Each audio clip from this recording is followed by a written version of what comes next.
First things first, gift Nifty लेकर आइए एक बार।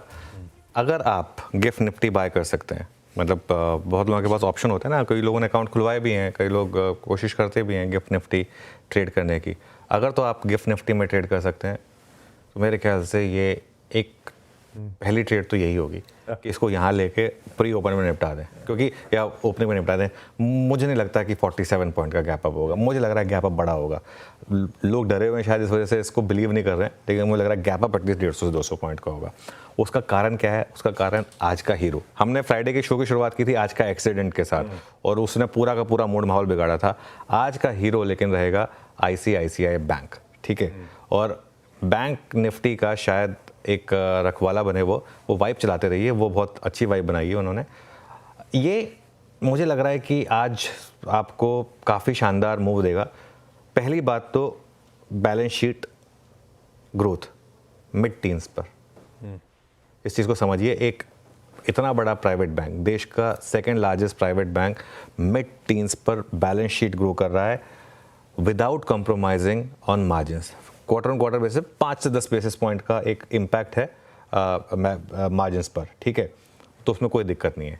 प्री प्रोविजनिंग ऑपरेटिंग प्रॉफिट की ग्रोथ NII ग्रोथ से ज़्यादा है। अब क्योंकि NIM हल्का सा कम हुआ, लेकिन फिर भी प्री प्रोविजनिंग ऑपरेटिंग प्रॉफिट क्यों बढ़ा है इनका? क्योंकि उन्होंने ऑपरेटिंग लेवरेज उस पर काम किया, उसकी वजह से उनको एक बहुत शानदार मदद मिली है। ग्रॉस NPA स्टेबल और क्रेडिट कॉस्ट स्टेबल, ये एक बहुत बड़ा फैक्टर है। हम जब नेगेटिव बात करते हैं तो अच्छे से बात करते हैं, पॉजिटिव भी इतनी अच्छे से बात करनी चाहिए हमको, ठीक है। और बड़े बैंकों में ICICI बैंक की प्रोविजनिंग सबसे ज़्यादा, तो मतलब एक प्रूडेंट होने के बावजूद इस तरीके के नंबर्स उन्होंने डिलीवर करे हैं। अच्छा, इससे पहले HDFC बैंक के भी नंबर्स अच्छे आए थे, और HDFC बैंक का आपने रिएक्शन देखा था किस तरीके से लोअर लेवल से भागा था। एक्सिस बैंक के नंबर्स भी अच्छे थे, एक्सिस बैंक के नंबर्स में भी कोई दिक्कत नहीं थी। दिक्कत अब तक बैंक निफ्टी के नंबर्स में कहाँ रही है? सिर्फ एक इंडसइंड बैंक में, वो जो disaster of the earning season था, 52 वीक लो भी लगाया उसने, वो एक्सपेक्टेड था।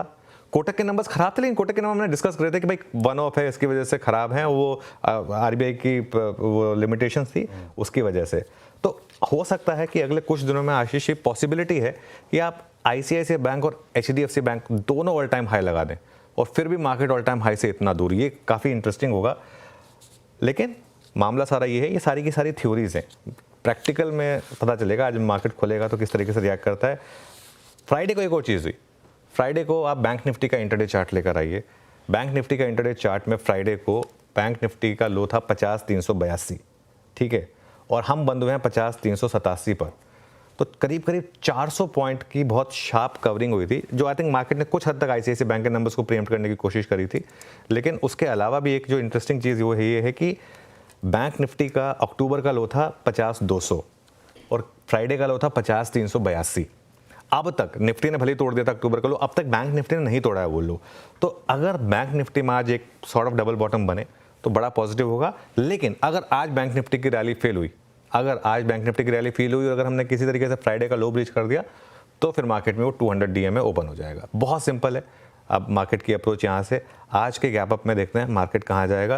मैं बार बार गैप अप इसलिए कह रहा हूँ क्योंकि मुझे लग रहा है कि बड़ा गैप अप होगा, जो जितना गिफ्ट निफ्टी दिखा रहा है उससे ज़्यादा का होगा। लीजिए।